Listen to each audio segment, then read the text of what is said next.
Hello दोस्तों, कैसे हैं आप सब। हमारे यूट्यूब चैनल ई पाठशाला में आपका बहुत बहुत स्वागत है।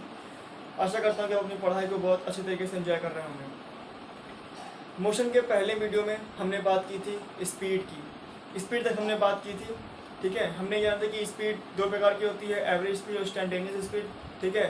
वहीं से हम आगे बढ़ाते हैं अपने इस वीडियो को। आज हम बात करेंगे इसमें वेलोसिटी और एक्सेलरेशन। वेलोसिटी कितने कितने प्रकार की होती है और एक्सेलरेशन, ठीक है। तो पहले हम स्पीड की एक बार बात कर लेते हैं, ठीक है। पुराना जो वीडियो था उसी कुछ बातों को हम अपने ध्यान में रख लेते हैं कि स्पीड जो होती है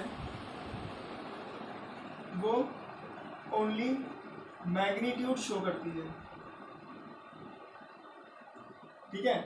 जैसे 2 मीटर पर सेकंड लिखा है तो इसमें हमें डायरेक्शन की जरूरत नहीं होती है, ठीक है। इसमें हम किसी भी प्रकार की डायरेक्शन की बात नहीं करते हैं, ठीक। तो अब इसको ध्यान में रखते हुए हम वेलोसिटी की बात करेंगे, ठीक है। वेलोसिटी इसको हिंदी में कहते हैं वेग, ठीक है।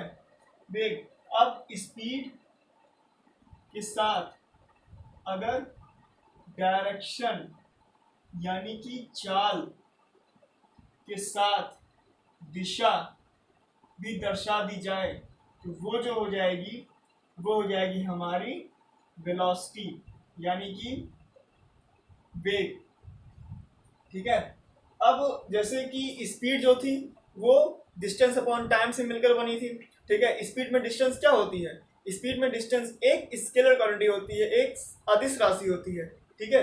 वैसे वेलोसिटी जो हमारी है वो डिस्प्लेसमेंट अपॉन टाइम से मिलकर बनी है।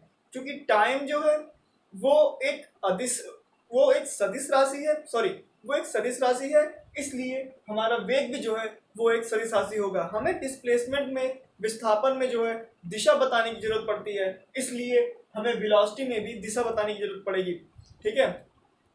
तो इसका भी जो फॉर्मूला होता है वो वेलोसिटी बराबर होता है डिस्प्लेसमेंट अपॉन टाइम। अब डिस्प्लेसमेंट जो होती है वो एक प्रकार की लेंथ होती है और टाइम एक टाइम ही होता है, इसलिए जो इसकी वैल्यू है लेंथ की आ जाएगी मीटर और टाइम की सेकेंड, इसलिए इसकी जो यूनिट होती है वो मीटर पर सेकेंड या मीटर पर सेकेंड। इसको ऐसे भी लिखते हैं, ऐसे भी लिखते हैं, ठीक है। तो इसकी दोनों यूनिट होती है, ठीक। ये हो गई वेलोसिटी का। अब यहीं से हम जो है वो इसकी डिफिनेशन निकालते हैं, ठीक है। हम कह सकते हैं जो वेलोसिटी होती है वो डिस्प्लेसमेंट और टाइम का रेशियो होती है, ठीक। वेलोसिटी जो होती है वो पर टाइम जितना डिस्प्लेसमेंट कोई बॉडी मोशन के ड्यूरिंग जो है जितना डिस्प्लेसमेंट तय करेगी उसको वेलोसिटी कहेंगे, या पर टाइम जितना डिस्प्लेसमेंट तय हो रहा है, या एक सेकंड में जितनी डिस्प्लेसमेंट की बात हम करते हैं उसको वेलोसिटी कहते हैं। तो इस प्रकार से कई चीजें हम निकाल सकते हैं, कई तरीके से इसकी डिफिनेशन को हम लिख सकते हैं। ये आपके कंपटीशन में नहीं पूछा जाएगा, लेकिन ये चीजें आगे आपने पढ़ रखी हैं और आगे भी आप पढ़ेंगे, ठीक है। तो मैं चीजों को बहुत रिलेट करके बता रहा हूँ ताकि चीजें आपको समझ में आए, ठीक है। डिस्प्लेसमेंट जो होती है वो एक सदिश राशि है, ठीक है। ये जो एक वेक्टर क्वांटिटी है, ठीक है। अगर डिस्प्लेसमेंट वेक्टर क्वांटिटी है इससे कोई मतलब नहीं है, ठीक है। ये टाइम है, इसलिए जो वेलोसिटी है वो भी एक सदिश राशि होगी यानी कि वेक्टर क्वांटिटी होगी, ठीक है। हमने बताया था कि वेक्टर क्वांटिटी जो होती है उस पे ऊपर एरो लगा के दर्शाते हैं। तो अगर वेलोसिटी को हम v से डिनोट कर दें, स्मॉल v से, तो अगर ये v दिखा देंगे तो हमें पता लग जाएगा कि ये जो v है वो वेक्टर के साथ लिखा है, ठीक है। या इसको हम अगर इसकी मॉडुलस वैल्यू खाली मॉड लिखना चाहें तो ये लिख सकते हैं, या सिंपली v लिख सकते हैं, ठीक है। स्पीड जो होती है वो एक मॉड होती है यानी कि केवल परिमाण बताती है, अगर उसके साथ हम डायरेक्शन लगाते तो वो वेलोसिटी बन जाती है, ठीक है। अब इसको एप्रोप्रिएट तरीके से, एप्रोप्रिएट व्यू से हम लिख लेते हैं, ठीक है।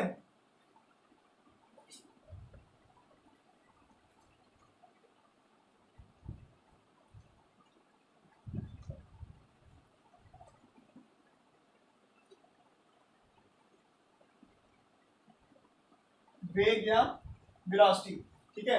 हम इसकी परिभाषा लिखेंगे, ठीक। पहले तो हम यही लिख ले रहे हैं कि स्पीड में अगर हम डायरेक्शन को जोड़ दें तो वो हमारी बन जाएगी वेलोसिटी, यानी कि चाल में अगर दिशा को भी बताया जाए, ठीक है, तो वो हमारा बन जाएगा वेग। अगला क्या हो जाएगा, अगला हमने रेशियो की बात की थी, अगली इसकी डेफिनेशन हो जाएगी। तो डिस्प्लेसमेंट हो जाएगी, तो डेफिनेशन हो जाएगी डिस्प्लेसमेंट ट्रेवल बाय ऑब्जेक्ट, ये हो जाएगा डिस्प्लेसमेंट ट्रेवल्ड बाय ऑब्जेक्ट पर टाइम, ठीक है। इसको हिंदी में लिख लेंगे, अगर हिंदी में लिखना चाहें हिंदी मीडियम वाले बच्चों के लिए, ठीक है। तो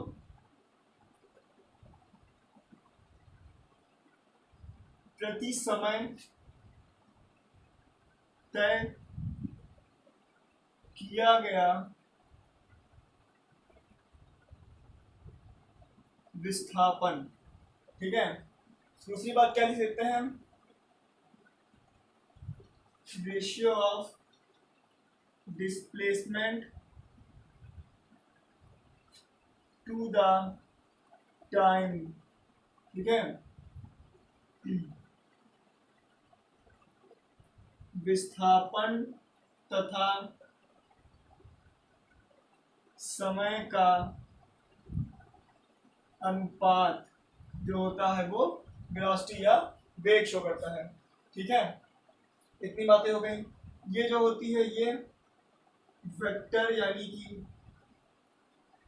सदिश राशि होती है, ठीक। इसका जो यूनिट होता है या कह लीजिए मात्रक, इसको किससे रिप्रेजेंट करते हैं, मीटर पर सेकंड और मीटर पर सेकंड से, दो तरीके से इसको मेजर करते हैं, ठीक है। यानी वेग क्या हो गया, वेग में अगर हम डायरेक्शन को बता देंगे तो वेलोसिटी हो जाएगा, ठीक है।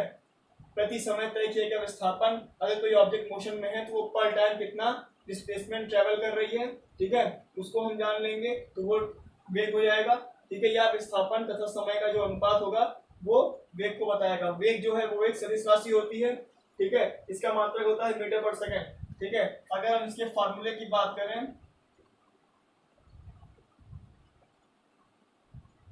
तो वेलोसिटी बराबर डिस्प्लेसमेंट अपॉन टाइम, ठीक है। ये इसका फार्मूला हो गया, वेलोसिटी बराबर डिस्प्लेसमेंट अपॉन टाइम, ठीक है। जो वेलोसिटी होती है, एक पॉइंट है उसको यहाँ लिख दे रहे हैं, वो पॉजिटिव हो सकती है, ठीक है, पॉजिटिव हो सकती है, निगेटिव हो सकती है और जीरो हो सकती है। ये चीजें पूरी पूरी इस पर निर्भर करती है डिस्प्लेसमेंट पर, ठीक है। ये पॉजिटिव हो सकती है, निगेटिव हो सकती है और जीरो हो सकती है, ठीक है। जैसे अब लिखा है कि निगेटिव 5 मीटर पर सेकंड, ठीक है। तो इसका मतलब क्या, जैसे कि अगर कोई इस दिशा में ट्रेवल कर रहा है, ठीक है, तो -5 मीटर पर सेकंड का मतलब कि उसकी उल्टी दिशा में, यानी जिस दिशा में उसको जाना चाहिए उसके विपरीत दिशा में, उसके जस्ट अपोजिट डायरेक्शन में वो जा रही है, ठीक है। हम इसकी बात कर लेंगे, ठीक, इतना क्लियर है। जैसे हमने चाल में पढ़ा था कि एवरेज स्पीड, इंस्टेंटेनियस स्पीड, वैसे ये भी होती है, वेलोसिटी के भी कई भाग होते हैं, ठीक है। उसको हम देख लेते हैं, इसको भी कैटेगराइज किया गया है, ठीक है।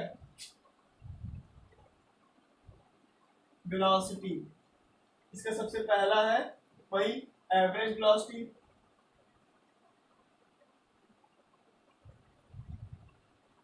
हम एवरेज लिख दे रहे हैं, ठीक है, एवरेज वेलोसिटी। अब वहां क्या बताया गया था, वहां बताया गया था कि total distance upon total time, तो सेम यहाँ पे भी हो जाएगा, बस यहाँ पे बदलेगा, जो आपकी एवरेज वेलोसिटी होगी वो बराबर होगी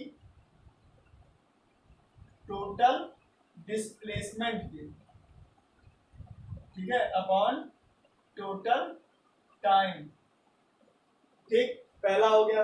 दूसरा क्या था, दूसरा वहां पे था इंस्टेंटेनियस, ठीक है, इंस्टेंटेनियस वेलोसिटी। ये भी क्या था, ये किसी एक इंस्टेंटेनियस वेलोसिटी क्या होती है? ये जो है वो किसी एक मतलब किसी एग्जैक्ट या किसी एट एनी इंस्टेंट निकालते हैं, ठीक है, जहां हमको जरूरत है, जैसे कि 9वें सेकंड पर, 5वें सेकंड पर, 10वें सेकंड पर, 12वें सेकंड पर, ठीक है, मोशन के दौरान, तो वहां इंस्टेंटेनियस वेलोसिटी का यूज करते हैं, इंस्टेंटेनियस स्पीड का यूज करते हैं, ठीक है। तो ये भी सिंपली हो जाएगी v इंस्टेंटेनियस बराबर, ठीक है, ds अपॉन dt। डिस्प्लेसमेंट को भी ऐसे डिनोट करते हैं क्योंकि एक लेंथ ही होती है इसी वजह से, ठीक है। तो ये हो जाएगा। उसके बाद अब जो है, अब वो जो नया आता है, दो और इसमें बढ़ते हैं। दो और क्या बढ़ेंगे उसको देखिए। जो तीसरा होगा उसको हम लिखेंगे कि यूनिफॉर्म वेलोसिटी, ठीक है, यूनिफॉर्म वेलोसिटी। इसको हिंदी में कहते हैं कि समान वेग, ठीक है। अब समान वेग का क्या होता है? जैसे कि कोई बॉडी है, वो इस तरीके से ट्रेवल कर रही है, ठीक है। मैंने माना उसे यहां से 1 2 3 4 5 यहां से इस यानी ए से बी तक जाने में उसको 5 सेकंड लगते हैं, ठीक है। हमने माना कि जो पहला 1 सेकंड है उसमें वो 10 मीटर की डिस्टेंस ट्रेवल करता है, जो अगला 1 सेकंड है उसमें भी 10 मीटर की डिस्टेंस ट्रेवल करता है, अगला जो 1 सेकंड है उसमें भी 10 मीटर की डिस्टेंस ट्रेवल करता है। ऐसे ही वो पर सेकंड 10 मीटर की डिस्टेंस ट्रेवल करता हुआ जा रहा है, ठीक है। इसका मतलब क्या हुआ कि वो पर सेकंड, मतलब कि वो एक चीज यहाँ पे हम ये देख सकते हैं कि जो टाइम इंटरवल है वो समान है हर जगह, ठीक है। यानी कि टाइम इंटरवल जो है वो इक्वल है, यानी इक्वल टाइम ड्यूरेशन है। 1 सेकंड फिर अगला 1 सेकंड फिर अगला 1 सेकंड, और जो डिस्टेंस है या डिस्प्लेसमेंट है वो भी इक्वल है, ठीक है। तो यूनिफॉर्म वेलोसिटी में कह सकते हैं कि इक्वल टाइम में इक्वल डिस्प्लेसमेंट ट्रेवल करता है तो यूनिफॉर्म वेलोसिटी होती है, ठीक है। इक्वल टाइम इंटरवल में इक्वल डिस्टेंस इक्वल डिस्प्लेसमेंट वो ट्रेवल करता है तो उसे कहते हैं हम यूनिफॉर्म वेलोसिटी। अब इसी तरह अगला है नॉन यूनिफॉर्म वेलोसिटी। हम उसको क्या कह देंगे? Non uniform velocity.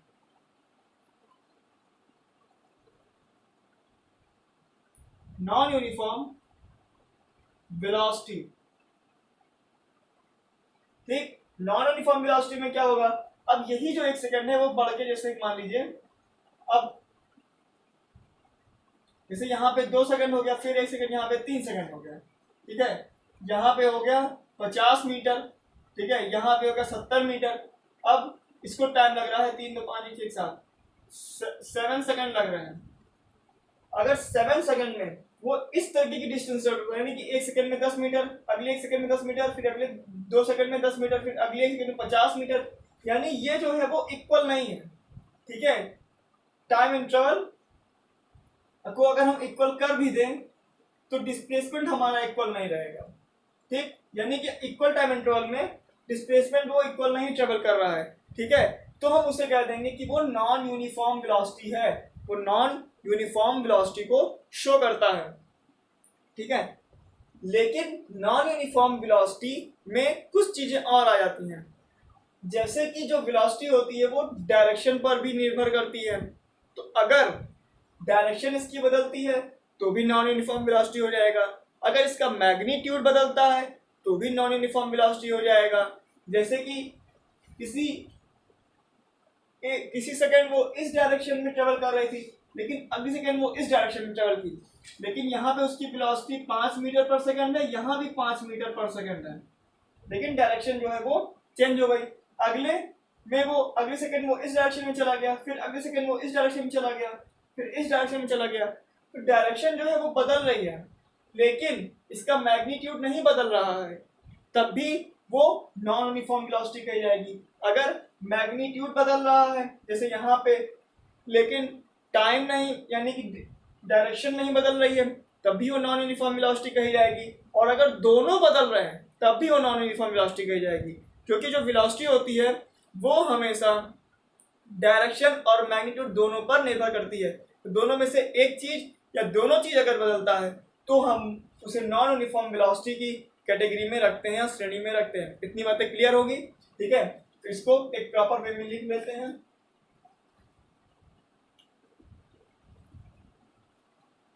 Non uniform velocity,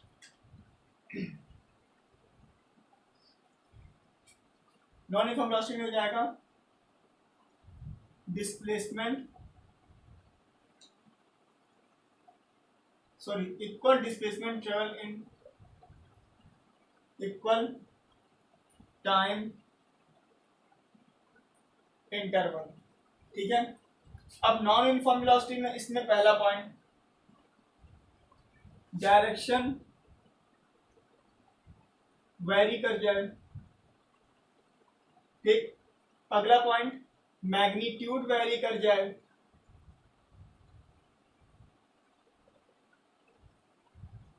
कितनी बातें क्लियर है? और तीसरा पॉइंट क्या, बोथ आर वेरी। अगर तीनों में से कुछ भी वेरी कर जाएगा तो वो नॉन यूनिफॉर्म वेलोसिटी की श्रेणी में, वो नॉन यूनिफॉर्म वेलोसिटी की श्रेणी में आएगा। इतनी बातें क्लियर होनी चाहिए। ठीक है, average speed, average velocity, instantaneous velocity, ठीक है, यूनिफॉर्म वेलोसिटी और नॉन यूनिफॉर्म वेलोसिटी, ये चार वेलोसिटी के पार्ट हो गए। इसके बाद आता है अगला टॉपिक जिसे हम कहते हैं त्वरण या एक्सीलरेशन।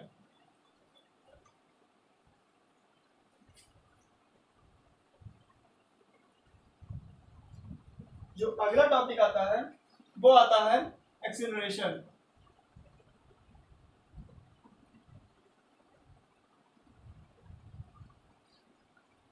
अब एक्सीलरेशन क्या होता है इसको समझते हैं। तो एक्सीलरेशन जो होता है वो क्या था, जैसे कि अगर हम वेलोसिटी की बात करते थे तो वेलोसिटी में जो डिस्प्लेसमेंट या सॉरी स्पीड या वेलोसिटी की अगर दोनों को लेके साथ चलते हैं तो उसमें जो है वो डिस्टेंस पर टाइम बढ़ती जा रही थी। ठीक है, लेकिन त्वरण या एक्सीलरेशन क्या होता है, एक्सीलरेशन जो होता है वो वेलोसिटी या स्पीड यानी कि वेलोसिटी पर टाइम बढ़े। ठीक है, अगर पर टाइम वेलोसिटी में इंक्रीमेंट हो रहा है या डिक्रीमेंट हो रहा है, ऐसा कुछ भी होता है तो वो जो फिनोमेना होगी वो त्वरण के अंदर या एक्सेलरेशन के अंदर लिखी जाएगी। ठीक है, पर टाइम वेलोसिटी इंक्रीज कर जाए। ठीक है, इसका सबसे अच्छा एग्जांपल होता है बाइक का जो एक्सेलरेटर होता है उसको एक्सेलरेटर कहते हैं। ठीक है, जो हम उसको कंट्रोल करते हैं, कम या ज़्यादा करते हैं, तो वो हमारी स्पीड को या वेलोसिटी को ज़्यादा या कम करती है पर time.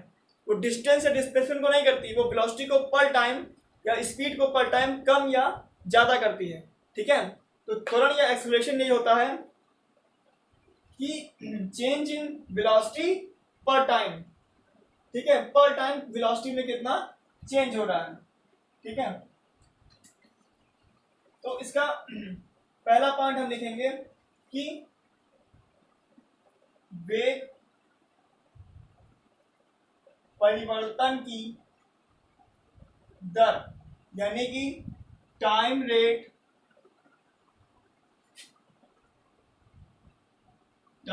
Of change in velocity. ठीक है, ये हो गया वेलोसिटी की डेफिनेशन। इसको स्मॉल ए से डिनोट करते हैं।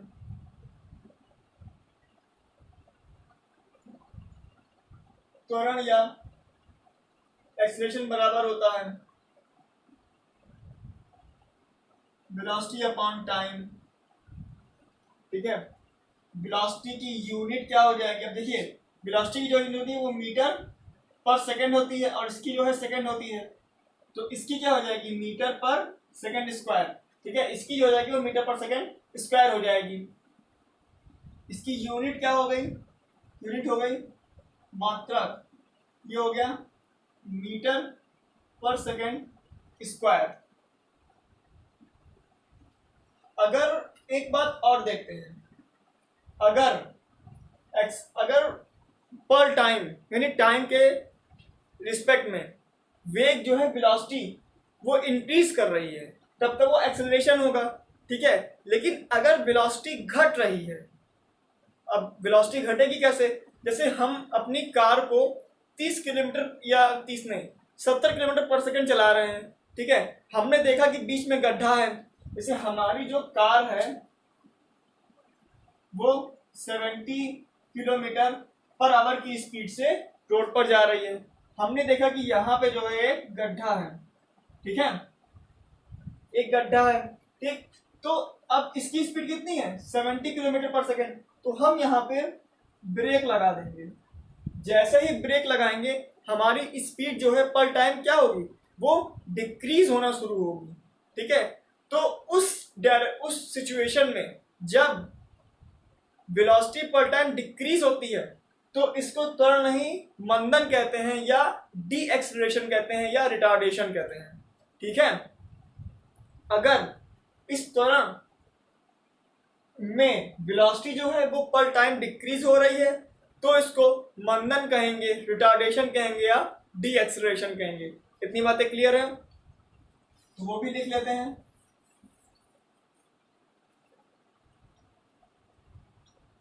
वेलोसिटी जो है वो पर टाइम डिक्रीज हो रही है तो इसको हम मंदन या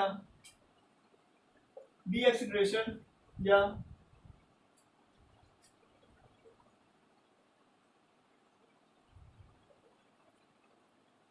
रिटार्डेशन कहते हैं। रिटार्डेशन को जो है वो स्मॉल ए से प्रदर्शित करते हैं। स्मॉल ए जो होता है, सॉरी माइनस ए से प्रदर्शित करते हैं, माइनस स्मॉल ए से। माइनस स्मॉल ए यही बताता है कि इसका मंदन हो रहा है या रिटार्डेशन हो रहा है या डी एक्सीलरेशन हो रहा है। इतनी बातें क्लियर होनी चाहिए, इसमें कोई डाउट नहीं होना चाहिए, ठीक है। अगर कोई डाउट आपको होता भी है किसी भी टॉपिक में तो आप कमेंट सेक्शन में पूछ सकते हैं, उसका आंसर दिया जाएगा। इतनी बातें क्लियर हो गई। इसके बाद आता क्या है,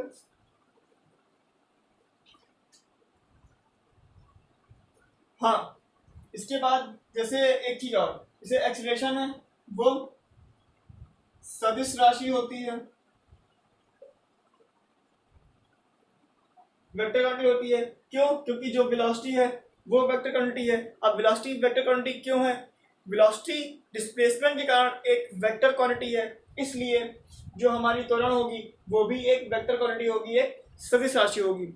ये भी जो है इसके भी कुछ टाइप्स होते हैं, ठीक है। जो पहला टाइप होता है वो यूनिफॉर्म एक्सेलरेशन, ठीक है। यूनिफॉर्म एक्सेलरेशन का यूनिफॉर्म वर्ड कहीं भी आता है तो हम पहले इसको दिमाग में ले लेते हैं, वेलोसिटी और टाइम, ठीक है। उसके बाद यूनिफॉर्म में ये इक्वल होगा, ये भी इक्वल होगा, यानी कि इक्वल टाइम इंटरवल में अगर इक्वल वेलोसिटी तय की जा रही है या इक्वल वेलोसिटी ट्रेवल हो रही है या इक्वल वेलोसिटी है, ठीक है, तो वो हो जाएगी यूनिफॉर्म। और नॉन यूनिफॉर्म में इक्वल टाइम में इक्वल वेलोसिटी नहीं होगी, ठीक। तो इसी प्रकार हम इसको यानी कि फॉर्मूले से देखकर भी हम इसको लिख सकते हैं या समझ सकते हैं।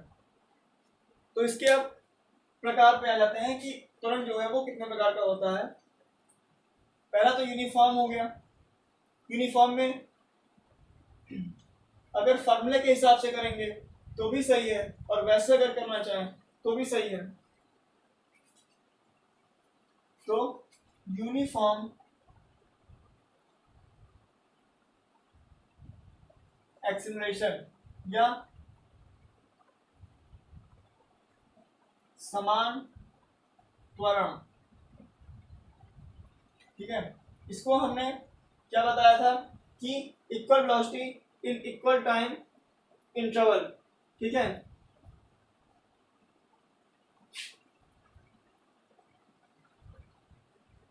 Equal change in velocity in equal time interval,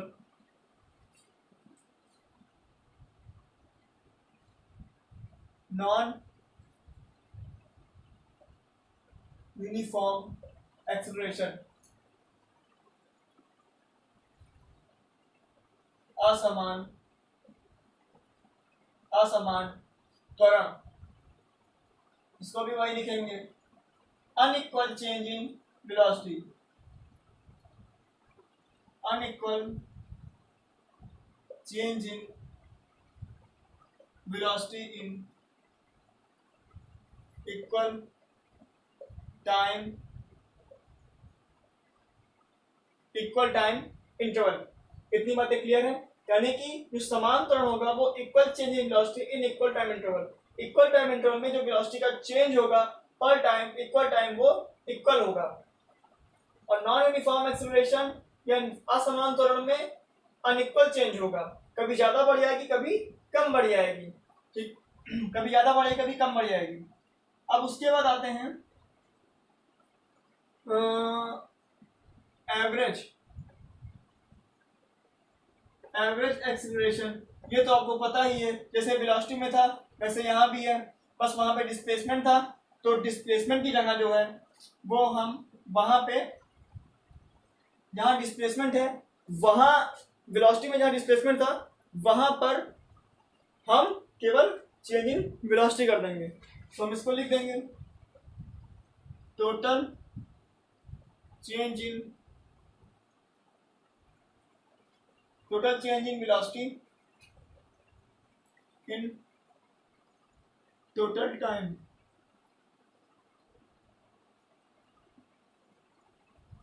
average को ऐसे भी लिखते हैं, आप एवरेज को ऐसे भी लिख सकते हैं, यानी ए एवरेज और ए बार, ये delta we upon delta T. Delta को कल बताया था कि जब अंतर थोड़ा बड़ा होता है तब वहां हम डेल्टा का यूज करते हैं, लेकिन जब अंतर बहुत कम हो जाता है तो वहां हम वहां पे स्मॉल डी का यूज करते हैं। अब इसके बाद आता है इंस्टेंटेनियस वेलोसिटी, यानी कि इंस्टेंटेनियस एक्सेलरेशन, यानी कि तात्क्षणिक त्वरण। इसमें एट एनी इंस्टेंट मेजर करते हैं, ये ए इंस्टेंट बराबर D V upon D T होता है। इतनी बातें क्लियर हैं? इसके बाद non uniform acceleration, non uniform acceleration, average acceleration, instantaneous acceleration. इतनी बातें क्लियर हैं? इसके बाद दो चीज और पढ़ते हैं, तो लगभग आपका टर्म वाला पोर्शन जो है वो खत्म हो जाएगा। दो चीज में क्या है, एक है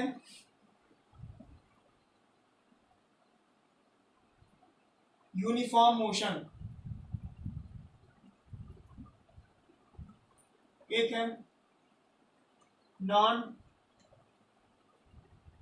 uniform motion. Uniform motion, non uniform motion, जैसे ही वेलोसिटी था uniform velocity, non uniform velocity, जैसे एक्सेलरेशन नॉन यूनिफॉर्म एक्सेलरेशन था, वैसे ही नॉन यूनिफॉर्म मोशन और नॉन यूनिफॉर्म मोशन, ये दोनों भी एकदम सेम है। इतनी बातें क्लियर है? तो हम आगे बढ़ते हैं। इसके बाद कुछ चीजें जानते हैं कि इसमें कुछ चीजों पे एक स्पेसिफिक नोटेशन है, जैसे एक्सेलरेशन का स्पेसिफिक नोटेशन ए है ए। अगर हम लिख देंगे कि ए बराबर 30, तो हम ये जान जाएंगे ए बराबर जो 30 लिखा है मीटर पर सेकंड स्क्वायर, जो ए बराबर 30 लिखा है तो वो ए जो है वो एक्सेलरेशन को रिप्रेजेंट करता है, यानी एक्सेलरेशन जो है वो 30 मीटर पर सेकंड स्क्वायर दिया गया है हमको किसी भी क्वेश्चन में। तो ऐसे कुछ नोटेशन है, जैसे हमारा है U, small V, S, small T, A, minus A, small G. जो यू होता है वो प्रारंभिक वेग अथवा चाल को प्रदर्शित करता है, यानी कि इनिशियल स्पीड और वेलोसिटी। जो यू होता है वो अंतिम वेग अथवा चाल को प्रदर्शित करता है। फाइनल स्पीड और वेलोसिटी जो एस होता है वो दूरी या विस्थापन को दर्शाता है, यानी कि डिस्टेंस और डिस्प्लेसमेंट। जो टी होता है वो समय को दर्शाता है, यानी कि टाइम। जो ए है वो त्वरण, एक्सीलरेशन को शो करता है। माइनस ए है वो मंदन या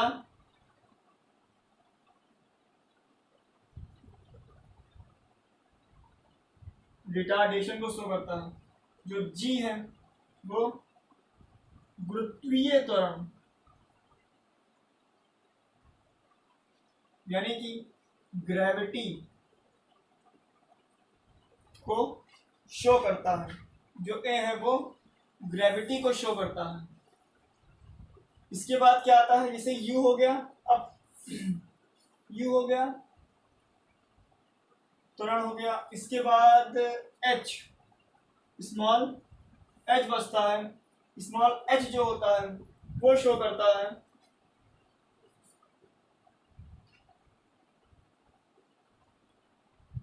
ऊंचाई, यानी कि हाइट को। स्मॉल एच जो है वो हाइट यानी कि ऊंचाई को शो करता है। तो ये टर्म्स हैं, इनका यूज हम करेंगे आगे आने वाले क्वेश्चंस में करेंगे, ठीक है। या इक्वेशन ऑफ मोशन, गति के कुछ समीकरण पढ़ेंगे, गति के 3 समीकरण होते हैं, उसमें इसका यूज करेंगे और इसको एक बार वहां पे आपको फिर से समझाया जाएगा। तो आज के लिए इतना ही। अगर कोई टॉपिक ना समझ में आया हो तो हमारे कमेंट सेक्शन में बताइए, उसको दोबारा से क्लियर कर दिया जाएगा। इतनी बातें क्लियर हो गई हैं, जैसे कि u जो है वो प्रारंभिक वेग या चाल को प्रदर्शित करता है, v जो है वो अंतिम वेग या चाल को प्रदर्शित करता है, s दूरी को, t समय को, ये तो सबको पता होगा, a जो है वो त्वरण को, स्मॉल a मंदन को, ये दोनों भी बताया गया है इस जो टॉपिक पढ़ाया था उसमें। g जो है वो गुरुत्वीय त्वरण को शो करता है। गुरुत्वीय त्वरण का जो मतलब होता है ग्रेविटी, यानी कि अर्थ की जो अपनी ग्रेविटी होती है उससे, जैसे कि हमने कोई गेंद ऊपर उछाला, अब एक समय आएगा कि वो ऊपर जाते जाते ऊपर जो है वो जाते जाते रुक जाएगी, कुछ सेकंड, कुछ माइक्रो सेकंड के लिए, कुछ नैनो सेकंडों के लिए। उसके बाद जहां वो रुक जाएगी, उसके बाद जब वो नीचे आएगी तो उसका जो एक्सेलरेशन रहेगा वो अर्थ अपनी तरफ से उसको खींचती है, अपनी ग्रेविटी से खींचती है। तो जो इसकी वैल्यू होती है वो 9.8 मीटर पर सेकंड स्क्वायर होती है। कैलकुलेशन के लिए इसको 10 मीटर पर सेकंड स्क्वायर लिख लेते हैं, लेकिन 10 मीटर पर सेकंड का स्क्वायर का यूज तभी करते हैं जब क्वेश्चन में दिया हो, अदरवाइज हम 9.8 मीटर पर सेकंड स्क्वायर का यूज ही करते हैं। इतनी बातें क्लियर है। आज के लिए इतना ही। धन्यवाद। जय हिंद, जय भारत।